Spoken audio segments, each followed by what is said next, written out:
Yvonne Kovac, Municipal Manager for the Village of Greenhills. Glenn Dries, and I'm a member of council. Again, the question was the estimate for their earnings tax using 2010 as a base. They were showing a decline in 2011 of 6%, and then for 2012 an increase of 17%. It's actually based on the original tax budget, going from 2011 to 2012, it was going from $1 million to $1,250,000, which was a substantial increase in those collections. We asked representatives of the city to review those estimates, and they're here today to present those. Okay, thank you, and we have done that. We took into consideration your comments about our earnings tax projection, as well as the information that the auditor had provided in August as far as our other tax revenues. So the new information that we've given Mr. Murray today does reflect a drop from the $1,250,000 down to $1,010,000.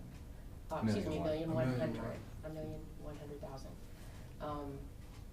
And we do feel that's realistic, again, for some of the reasons I gave you last week with going to regional income tax, looking at our delinquencies. We do feel that's realistic. The other changes, again, were provided by your office, so you may be aware of some of them, but we did consider, again, all of the tax revenue. The property tax revenue has dropped.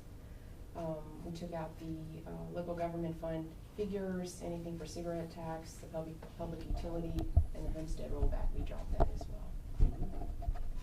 So total reduction of $282,585 out of the projections you saw last week. Just prior to the meeting, Yvonne handed me a new tax budget document, and has this been approved by council? And so my council is here. They passed it last night. So they have seen the changes that have been made. Yeah. Right. In fact, in this case, it didn't have to be rewritten. What happened the last time is we went from the one that was in front of them. Once it was passed, we had a public hearing. It was passed. Then it was being rewritten into the booklets that we received. Sure. And that apparently is where some of the they were corrections. Very insignificant change. I remember one was a penny off, but I mean we want the document to be approved. But absolutely. Right. We want it to be right. Right. Absolutely. All right. So we have confidence that this one here that we're talking about has been approved. Yes. Okay. Right. We don't have a certificate that reflects these changes, but if you approve the budget with those changes, we'll present a revised certificate then with the David, have you had a chance to look through what was presented to you? No, I haven't.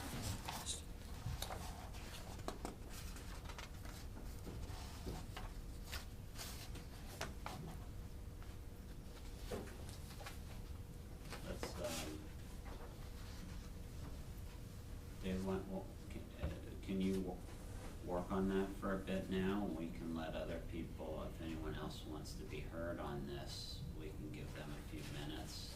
If you want to excuse yourself. And yes, I mean right off the bat, I see the change in the earnings tax going from $1,250,000 to $1,001,000. all right, and that was the main thing we were worried about, because we did, going to the regional is fine, but a 25% increase just doesn't seem reasonable.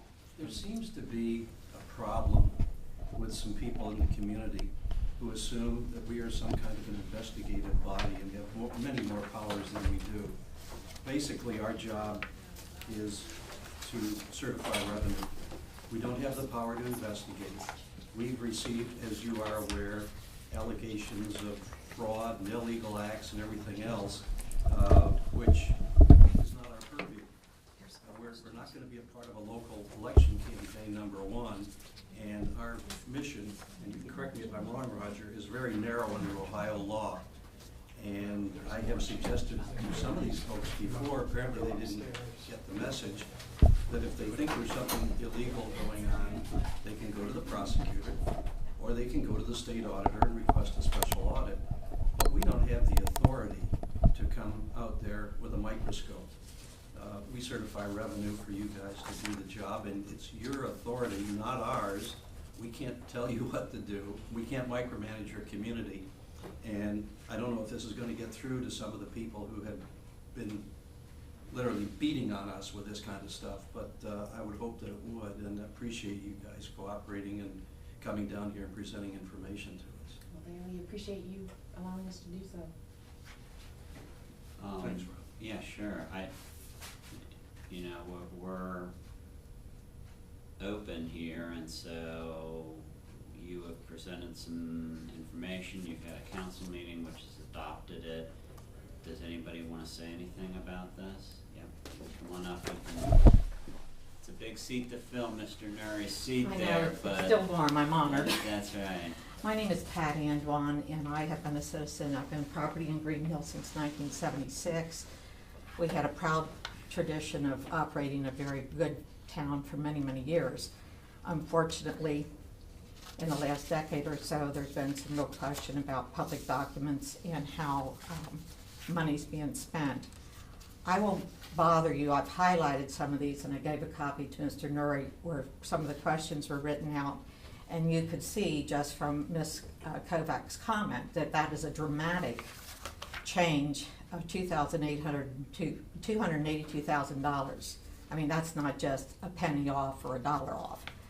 But the one thing that I am tremendously concerned about, because I believe it's misuse of public funds, and it's very easy to see, would be on the page where it would be page number 3 of 6, if you have a copy of what they just submitted. I do have a couple here if you don't have one.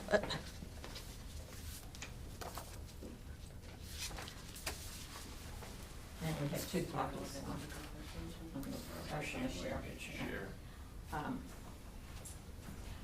I've made a number of public records requests since 2007 out of concern for the stability of finances in the village. And one thing that another woman and I, who have been reviewing these public records, have come up to notice on page 3 of 6, the council has been using the leisure time activity account to subsidize or to make donations with tax money to the swim team. We're paying for swim team coaches. They have senior activities where this little club submits invoices to the village from the charter bus service, and our esteemed elected officials and the managers and finance directors have been historically writing checks to pay these people's bills. Earlier this year, there was a bus trip down to Kentucky for some kind of a frolic, and even this little club that got the $3,500 allocated, it is actually a group of older people who have friends that live at Maple Knoll and that live in Springfield Township or whatever. But the village has been generous enough to donate and pay for these bus trips for over 10 years, because I've audited the books personally back to 2000. So this is not something that's a new thing. It's been going on for probably decades.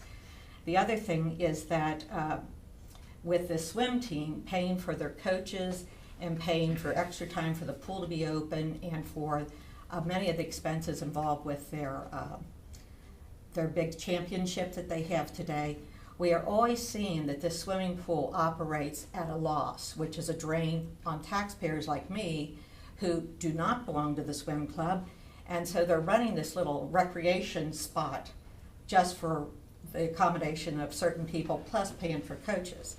Then the last thing that I think is probably the most egregious of all is and I'm not sure where they hid the number, if it's in the 2,200 or 2,200 or which number they've hidden it in. But traditionally, the mayor of Greenhills, Aki Hoffman, was mayor and assistant fire chief and on council overlaying